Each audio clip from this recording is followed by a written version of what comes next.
On va revenir donc à cette troisième ronde de grève qui est annoncée à la STM, qui va se tenir tout le mois de novembre. On vous le rappelle, 2400 employés d'entretien qui dénoncent qu'ils qualifient d'intransigeance de la part de l'employeur. Les négociations ne sont pas rompues, ça se poursuit, mais quelles seront les conséquences pour les usagers? On va s'entretenir avec François Hainaut, premier vice-président à la CSN. Bonjour, Monsieur Hainaut. Bonjour, Mme Léonard. Darvaux, il n'y a pas de problème. Il n'y a pas de problème. Mme Léonard, c'est la présidente de la STM. Voilà. Écoutez, concrètement, permettez-nous de vous poser tout de suite d'emblée cette question-là. Pour les usagers, qu'est-ce que ça va vouloir dire à compter du mois de novembre? Comment ça va fonctionner? Écoutez, c'est clair que ça va être des services réduits, comme les gens ont vécu là, à l'automne et au début de l'été, avec des services le matin, interruption, et on reprend le soir. Mais écoutez, nous, notre objectif, c'est quand même, il reste quand même 2 semaines d'ici ce temps-là. Et notre objectif, c'est de mettre de la pression sur l'employeur pour être capable d'avoir un règlement. Là. Écoutez, quand je voyais la déclaration que vous venez de publier de Mme Léonard, c'est pour ça que j'avais Mme Léonard en tête, là, mais qui dit qu'elle ne comprend pas qu'il y avait un processus de s'engager, mais au contraire, là, la STM ne s'est pas engagée dans le processus que le ministre Boulay demandait. Parce que le ministre Boulay, ce qu'il demandait, lui, c'est de s'assurer qu'on puisse rajouter des gens à la table, des gens décisionnels. Et depuis ce temps-là, depuis 2 semaines, jamais la STM a rajouté des gens à la table. Nous, le président du syndicat est arrivé à la table, le vice-président s'est rajouté à la table. Mais en face de nous, c'est toujours les mêmes 3 personnes qui étaient là depuis 150 rencontres. Écoutez, après 150 rencontres, quand ça ne va pas, des fois, il faut commencer à changer un peu les joueurs et les joueuses alentour de la table.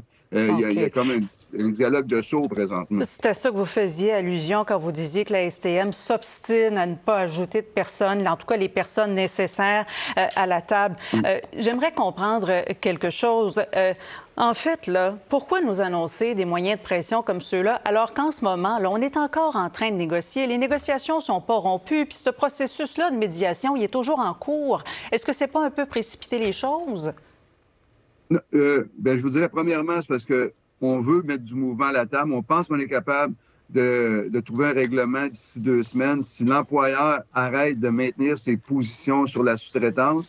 Et deuxièmement, vous devez comprendre, ça fait près d'1 an, ça fait 10 mois qu'on en parle, le fameux projet de loi de M. Boulay, le projet de loi 89, qui est la loi 14. À partir du 30 novembre prochain, le ministre pourra arrêter une grève et obliger l'arbitrage obligatoire. Et c'est ce que les travailleuses et les travailleurs de la STM veulent éviter. Donc, c'est pour ça qu'on met de la pression immédiatement pour ne pas être les premiers qui vont subir cette loi-là qu'on juge anticonstitutionnelle. Donc, c'est un message que vous envoyez à la fois à la direction de la STM, mais aussi au gouvernement du Québec.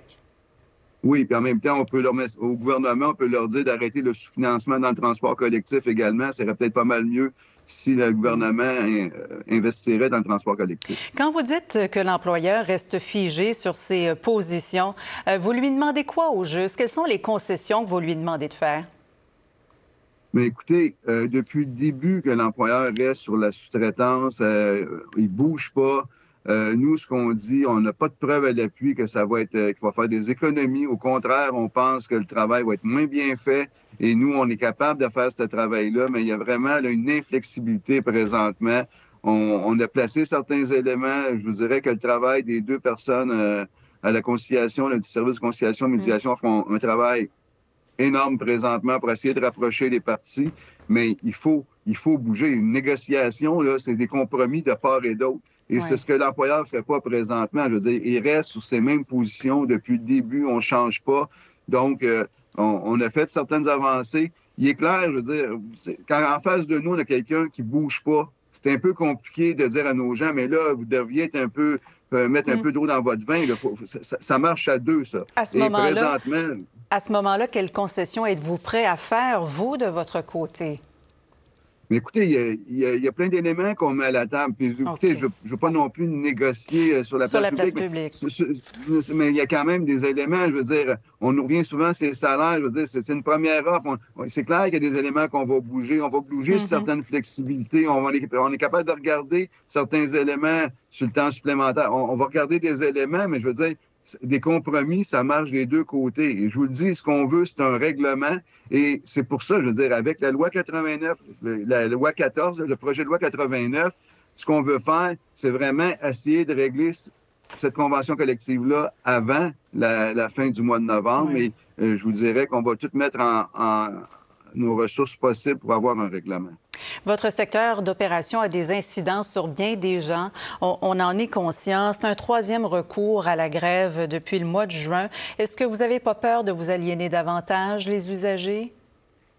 Bien, il est clair, je veux dire, que lorsqu'on fait une grève, on dérange. On est conscient de ça. Mais moi, ce que je dirais aux usagers, les usagers devraient s'en prendre à la direction, à Mme Léonard, qui ne vient pas à la table, qui n'envoie pas personne à la table, qui reste sur ses positions, le gouvernement qui sous-finance. Donc, c'est ça aussi, je veux dire. On vient de sortir un sondage aujourd'hui par rapport par rapport aux attaques que le gouvernement font envers les organisations syndicales présentement. Et la population n'est pas dupe. La population s'aperçoit, en fin de compte, que c'est une espèce de diversion que le gouvernement fait pour cacher ses piètres performances en économie depuis 7 ans, là. Bon.